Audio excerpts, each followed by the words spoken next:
মাঝে মধ্যে বইও পড়বা, গুণী মানুষের বই পড়লে জ্ঞানী হওয়া যায়, বই না পড়লে গাধা হওয়া লাগবে। আচ্ছা যাই হোক,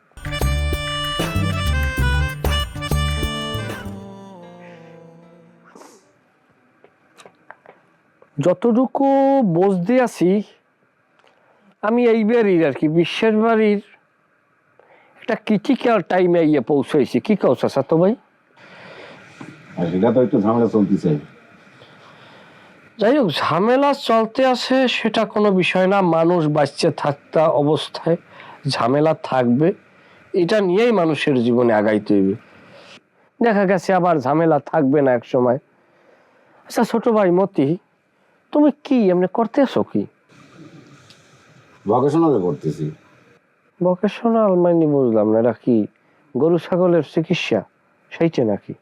আরে ভকেশনাল মানে হচ্ছে টেকনিক্যাল, মানে মেকানিক্যাল লাইনে পড়তেছি, বুঝতে পারছেন? ও আচ্ছা আচ্ছা, তাই ওই তোমার ছোট বোন ওনার অর্থ খোঁজ খবর পাও নাই? পাইছো? খোঁজ খবর নিয়ে চলতেছে। আচ্ছা, তাই এক প্রকার তো বলা যায় যে তারা প্রেমে বিজয়ী হয়েছে। আচ্ছা, যে ছেলেটা নিয়ে গেছে মানে ওর সাথে ওর সম্পর্ক কতদিনের আনুমানিক? আমি জানি না রে ভাই কতদিন সম্পর্ক। তা আপনি এখানে হঠাৎ করে কি মনে করে কন্ত? তুমি কি আসলে, তুমি কোন জগতে আছো আমি বুঝি না। আসলাম চাষি আমার সাথে কথা বলছি, তখন তো তুমি দাঁড়িয়ে আছেলা, তুমি তখন শোনো নাই। আসলে কি জানো মতি, আমি একটা ভালোবাসার কাঙাল ছেলে। আমি ভালোবাসার জন্য 7 সমুদ্র 13 নদীও পাড়ি দিতে পারি। ঠিক সেই ভালোবাসার জন্য এই জায়গায় ছুটে আসা। না আসবেনি তো, এটা তো আল্লাহর দান হোটেল, যাই খুশি আসি থাকবি খাবি, অসুবিধা কি? তা আপনার সফর কতদিনের জন্য শুনি? প্রথম কথাটা মাইন্ড করছে, যাই হোক ওটারে পাস করলাম। মানে সফল আইতে পারলাম না, ভিতরে দিনের হিসাব হয়, এটা আবার কেমন কথা। যাই হোক, ভালো লাগলে দেখা গেছে কয়দিন থাকবো আর কোনো হিসেব টিসেব নাই। আবার দেখা গেছে ব্যবহার আচরণ মানে মনের অবস্থা ভালো লাগে না, এ জায়গায় 1 সেকেন্ডও থাকবো না, সেটাও আমার মনের অবস্থা। কারণ এটা তো আমার চাচার বাড়ি, এ জায়গায় থাকলে তো আর আমার আলাদাভাবে কোনো বিল পে করতে হইতেছে না। বিল দেওয়া লাগবে কিসের জন্য? এটা তো আল্লাহর দান হোটেল, যার মন সে এসে খায়া যাবে, কোনো অসুবিধা নাই। বাড়ির সবাই একটু ঝামেলার মধ্যে আছে তো, সেই জন্য জিজ্ঞেস করলাম। মাইন্ড করবো না, মাইন্ড করার মতো না, সবাই কথা মাইন্ড করি না। আমি তোমার মাপছি আগে একটা কথা কই শোনো, বিপদে বন্ধু শ্রেণী একটা কথা আছে। লেখাপড়া তো করেন, মেকানিকে বলে কিনা তা আমি জানি না, সে জায়গায় তো মনে হয় যে কোনখানে টেন্ডেস্টার লাগাইবে, কোন মাইনাস প্লাস কোথায় যাইবে। মাঝে মধ্যে বইও পড়বা, গুণী মানুষের বই পড়লে জ্ঞানী হওয়া যায়, বই না পড়লে গাধা হওয়া লাগবে। আচ্ছা যাই হোক, আত্মীয় স্বজন আসবে, নানান ধরনের কথা হবে, যারা টেনশনে আছে তারাও একটু রিল্যাক্স পাবে। আচ্ছা, এই যে সর্দার বাড়ির সাথে তোমাদের মানে বিশ্বের বাড়ির যে ঝামেলাটা, এটা আমি যতটুকু অনুমান করি, এটা তো আমার মনে হয় মাছ আর দায়ের সম্পর্ক না? একদম একদম ঠিক ধরেছেন ভাই, ওদের সাথে আমাদের খুবই খারাপ সম্পর্ক।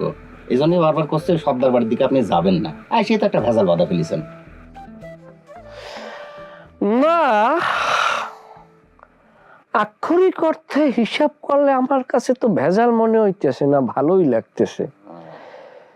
সে বাড়িতে অনিচ্ছাকৃত ভাবে ঢুকিয়া যে একটা পরিস্থিতি পাইলাম আমি, সে বাড়ির যে একজনের সাথে দেখা হইল, যে সুশ্রী মেয়েটা, তার সাথে দেখা হবার পরে আমার কাছে মনে হয়েছে যে আমার ধরি একটা লারা দিল, মানে আমার হৃদয়টার ধরি একটা লারা দিল। যেরকম বড়ই গেছে, বড়ই পাকলে যে বড়ই গাছটা লারা দিলে একটা অন্য রকমের ফিল হয় না, তা আমার কাছে ওইরকম একটা লারা পড়লো আমার হৃদয়ে, একটা অজানা একটা কি জানি একটা উদয় হইল, ঝরঝর করে ঝর্ণার মতো, মানে আমাকে একটা অন্য রকমের তৃপ্তি দিল। মনে হয় যেন এই বিষয়টাই আমি সারাদিন সারাক্ষণ খুঁজে বেড়াইতেছি, আর এই সন্ধানই মনে হয় যেন আমি আইছি, অজানা সুখ বিরাজমান। অজানা সুখের ভীমরতিটা বাদ দেন ভাই, এসে তো একটা দাগে পাড়া দিয়ে দিচ্ছেন, টাক টাক থেকে পাড়া দিয়া থেকে বিরত থাকেন, বুঝতে পারছেন? মতি, দাগে পাড়া দিয়ে যদি মনে সুখ আসে, আমি মনে করি দাগে পারা পড়াই ভালো। পড়ুক না পারা। এই মুহূর্তে আমার একটা গান মনে পড়ে গেল, মধুমালা মদন কুমারের সেই গান। ওই আমি স্বপ্নে দেখলাম মধু মালার মুখ রে, আর স্বপ্ন যদি মিথ্যা আসতেছি। ছি, ছেলেটা যথেষ্ট আনকালচার। কালচার বলতে কিছু নাই।